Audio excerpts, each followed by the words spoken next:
ইন্দাস ভাইয়ের যুবদল, পাকিস্তানের যুবদল, কাউনিয়া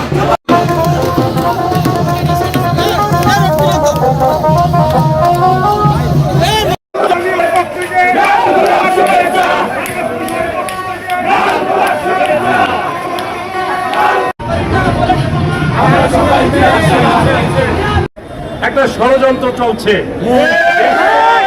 এবং আন্তর্জাতিক ভাবে আমরা সুস্পষ্ট বলতে চাই, আপনারা ফ্যাসিবাদের দোষরা আপনারা যতই চেষ্টা করেন না কেন, কারণ আপনারা কোনোভাবেই এই নির্বাচন আপনারা ঠেকাতে পারবেন না।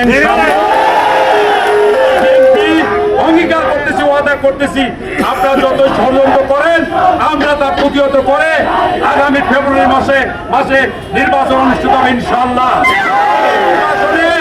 আমাদের বাংলাদেশ জাতীয়তাবাদী দলের বিএনপি ইনশাআল্লাহ ব্যাপক জনপ্রিয়তার মাধ্যমে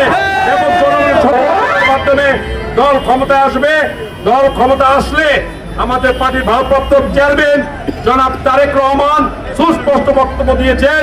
উনি বলেছেন দল ক্ষমতা আসলে আমরা সর্বপ্রথম রাষ্ট্রের 31 দফা দাবি দিয়েছেন, যে মেরামতের দাবি দিয়েছেন, আমরা রাষ্ট্রের মেরামত করব, যাতে আগামীতে কোনো ফ্যাসিস্ট সরকার আর বাংলার মাটিতে আসতে না পারে। গরিব থেকে মানুষের কথা বলতে চাই, আমরা এলাকার উন্নয়নের কথা বলতে চাই, আমরা এলাকার সমস্যার কথা বলতে চাই, আমরা স্বাধীনভাবে কথা বলতে চাই। আগামী জাতীয় সংসদে আপনারা ইনশাআল্লাহ আপনারা সকলেই বিএনপির ভারপ্রাপ্ত চেয়ারম্যান জনাব তারেক রহমানের দল জাতীয়তাবাদী দল বিএনপিকে আপনারা স্বতঃস্ফূর্তভাবে আপনারা জনগণের প্রত্যাশা ম্যান্ডেট নিয়ে সরকার গঠন করবে, এই আশাবাদ এই প্রত্যাশা ব্যক্ত করে আমি বক্তব্য শেষ করলাম। খোদা হাফেজ। বাংলাদেশ জিন্দাবাদ।